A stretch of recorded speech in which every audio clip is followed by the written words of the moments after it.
अस्सलाम वालेकुम रहमतुल्लाह। बहुत लोग आजकल सुबह मॉर्निंग वॉक करते हैं, तो मैंने सोचा कि वॉक का इस्लामी या सुन्नत तरीका आपको बता दूं। इसको ज़रा गौर से नोट कर लीजिएगा। दो तरीके हैं वॉक करने के, सुन्नत तरीके आप कह लें या इस्लामी तरीका कह लें। एक तो किसी राउंड अबाउट के गिर्द जो है ना वो आपने चक्कर लगाने हैं, इसको तवाफ़ी तरीका कहते हैं। और इसमें 7 चक्कर लगाने हैं, क्योंकि तवाफ़ के 7 चक्कर होते हैं। और उसमें जो है लेफ़्ट साइड पे एंटी क्लॉकवाइज आपने शुरू करना है।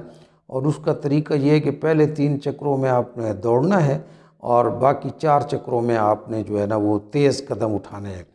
तो ये तरीका, अब इसमें बरकत भी बहुत है जब आप ऐसा करेंगे। तो ये है वॉक का इस्लामी तरीका। अच्छा, नौजवानों के लिए जो स्प्रिंट लगाते हैं, दौड़ लगाते हैं, उनके लिए मसा का तरीका है। तो उसमें यह है कि आप एक 800 मीटर की स्ट्रिप ले लें, सड़क हो जहाँ भी हो, उसमें भी 7 चक्कर लगाने हैं, जैसे कि सही में सफ़ा मरवा के दरमियान होता है। और जो चूँकि 800 मीटर है तो इतना होना चाहिए, इसमें बरकत बहुत है।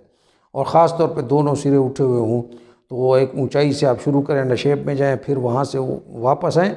और इसमें दरमियान का जो 100 मीटर है उसमें कोशिश करें दौड़ लगाएं, और बाकी जो है ना वो आपने तेज़ तेज़ वॉक करनी है। तो ये वॉक का इस्लामी तरीका है, इसलिए कि इस्लाम तो वो है ना मुकम्मल ज़ाब्ता हयात है। तो इसीलिए चूँकि ज़िंदगी की सारे शोबे इस्लाम ने बताए, तो ये मैंने आपके सामने एक इंकिशाफ कर दिया। यहाँ तक जिन दोस्तों ने सुन लिया और जिनको बात मेरे मिजाज की समझ आ गई है तो आ गई है, वरना मैं फिर एक्सप्लेनेशन खुद ही कर देता हूँ कि भाई मार्केट में आजकल इस तरह के धंधे आम हो गए हैं कि ये चीज़ भी इस्लामी तरीका है और ये चीज़ भी सुन्नत तरीका है, और फिर उसको किताबों से शामिल, और कोई इस पे सोचने को तैयार नहीं है कि भाई यार हजूर सल्लल्लाहु अलैहि वसल्लम और सहाबा कराम क्या मदीना में रोज़ाना वाक़ किया करते थे? हज और उम्रा तो उन्होंने एक ही बार किया है। अब ये वो कोई आदमी आपके जनाब शुरू कर देगा कि ये इस्लामी तरीका है। तो भाई इस्लाम मुकम्मल ज़ाब्ता हयात है क़यामत तक के लिए, लेकिन इस्लाम ने सिर्फ उसूल दिए हैं, प्रिंसिपल्स दिए हैं, रूल्स दिए हैं। उसके बाद उसको अमली जामा आप अपने मशवरे से पहनाएंगे। उसमें कोई वो नहीं है कि इस्लाम ने बिल्कुल उंगली पकड़ के तरह के ऐसे खाओ, ऐसे मुंह में निवाला रखो, ये करो वो करो, ऐसी कोई बात नहीं है। लोगों ने खुद बनाए हुए हैं। अब वो एक चीज़ उठाते हैं, फिर उसको फिर इस्टेब्लिश कर देते हैं। और फिर आजकल के ज़माने में एक नई वबा आई है, पढ़े लिखे जो हजरात हैं, हमारे एजुकेटेड हजरात, वो फिर जब ये सुनते हैं कि एक मौलवी साहब ने ये बयान कर दिया कि सुन्नत तरीका है, फिर वो उसमें साइंस का तड़का लगाते हैं। अब साइंस का तड़का कैसे लगाया जाता है? वो यूँ लगाया जाता है कि जनाब यूँ ही सुना कि तवाफ़ी तरीका है वाक का।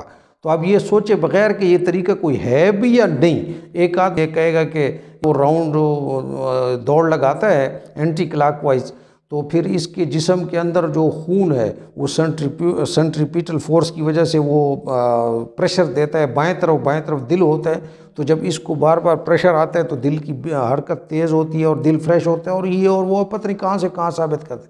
तो भाई अर्ज़ ये है कि इस्लाम ने ऐसे कोई इस्लामी तरीके, इस्लामी चीज़ें, इस्लामी आजकल पता नहीं, वो मैंने पिछले दिनों देखा है कि एक हकीम साहब ने बाकायदा इश्तिहार दिया हुआ है कि हजूर सल्लल्लाहु अलैहि वसल्लम के ज़माने में चूँकि जौ वग़ैरह नापने के लिए वो मग होता था, तांबे का जो लोटा कह लें, उसको सा कहते थे, मुद कहते थे। तो वो जनाब उसने तांबे के लाहौर में बनाए हैं, और वो लोगों को ये कह रहे हैं कि वही ज़माने के सा और मुद अपना आटा निकालने के लिए इस्तेमाल करें, इसमें भी बरकत होती है। तो ये दीन के नाम पर जो बिज़नेस है और खुदा के और रसूल के नाम को बेचने वाला धंधा है, ये तो बारह जो कर रहे हैं उसको कर रहे हैं, लेकिन आप विजिलेंट रहें। इस्लाम ने असूल दिए हैं बहुत प्यारे, और क़यामत तक के लिए इंसानियत के लिए रहनुमा असूल दिए हैं। बाकी जो चीज़ें हैं वो ख़ुद फैब्रिकेटेड चीज़ें हैं, उसका कोई इस्लाम की असासी चीज़ों से लेना